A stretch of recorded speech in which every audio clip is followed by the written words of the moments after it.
Motorsport Esports, or sim racing, was initially left behind as competitive gaming hit the big time.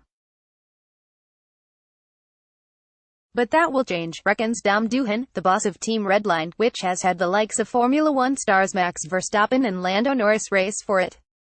Having just returned from an intriguing visit to the inaugural sim racing summit, held by Porsche in Stuttgart, I think it's time that racing esports is taken seriously. Not only was there a sizable investment from the event itself, but a long-term vision to grow sim racing, and importantly include partners to increase the entire scene.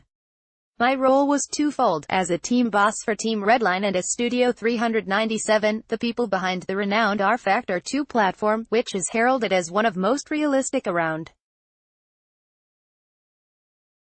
Over the past couple of years among the mainstream media there has been an increasing in the buzzword esports. In essence, an esport is a video game played competitively at a high level and watched by spectators either online or on-site at an event. Yes, that's right, it's gaming but with bigger stakes than the good old days of the Spectrum and Amiga consoles. We're talking a billion-dollar business with prize pools over $25 million at some tournaments, with millions of hours watched on video streaming platforms like Twitch.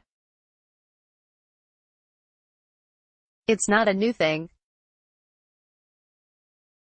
Joined the Le Mans Esports Series back in 2000. Jonathan Wendell, known by his username Fatal One Tie, was cleaning up the Cyber Athlete Pro League and the World Cyber Games circuit in Quake, a first-personer, earning over $100,000 a year in prize money and a fortune in endorsements.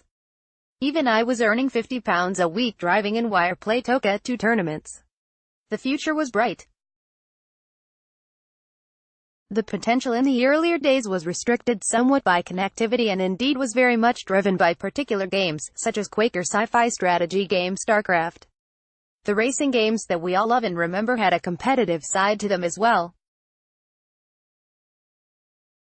Back in 1998 the incredible Grand Prix Legends had its first World Championship. There wasn't a great deal of money, but we had 20 incredible drivers using wheels and sometimes joysticks to pilot 1967 Grand Prix cars from the likes of Jim Clark, Graham Hill and Dan Gurney on a 28.8K modem. Soon there were competitions using Toka 2, Grand Prix 2 and Super Monaco Grand Prix, all of which had a small but growing community of competitive players, focused mainly around setting fast laps as racing against each other was difficult on low-latency connections. There was a shift on the horizon, and that came with the title NASCAR 2003 from Papyrus, the same developers of Grand Prix Legends, which became a huge hit. Not only were the physics stunning, but it also allowed 43 drivers on track at one time. This allowed for the establishment of leagues and championships galore, creating sim racing heroes along the way. So, where were the F1 games?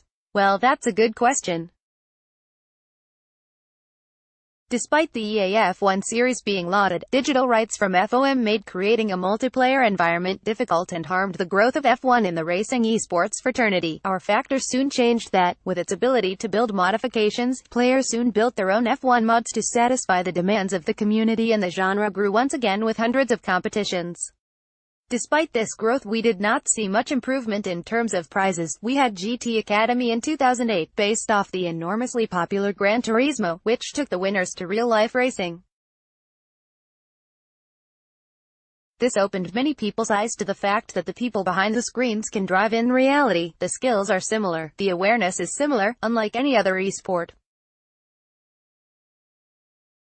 Over time new platforms emerged. iRacing, the sequel to NASCAR 2003, created a competitive infrastructure which has a strong base of drivers. They have just announced a $100,000 prize pool for 2019. R-Factor 2 with its dynamic platform, perfect for endurance racing, also was used for the $1 million Visa Vegas, a race by Formula E, the largest prize pool in sim racing history. Importantly, the Visa Vegas race put the pro drivers from the series in the race as well. The money was not to be sniffed at, even if you were an established racing driver. For instance, Mahindra Racing's IndyCar-bound Felix Rosenqvist took home $100,000 and looked quite happy about it. This year has been one of incredible growth, not just in player bases but in views and engagement. We had the second year of F1 Esports, generating an audience of around 4 million over TV and digital on delivering great content on F1's growing digital platform with the aim to reach a younger, less accessible fan. Gran Turismo featured this year for the first time in Series Esports with GT Sport.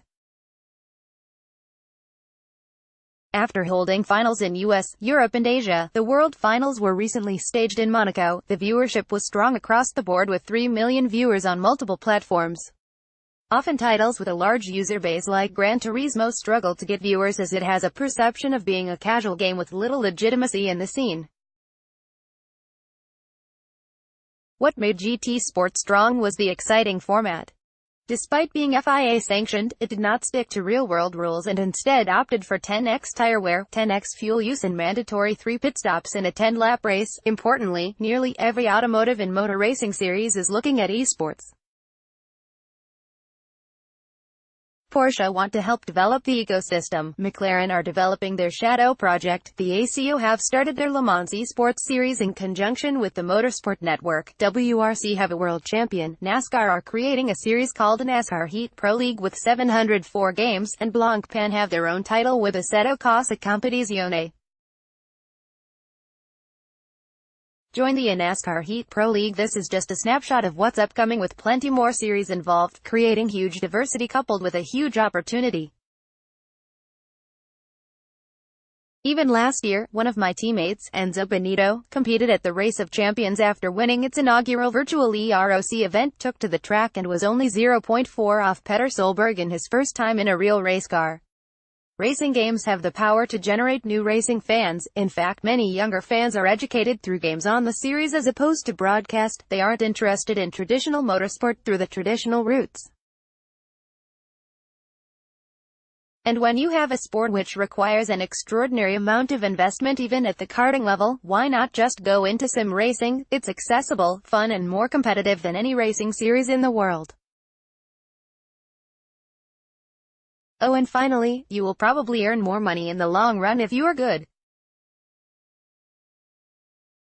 So what does the future hold?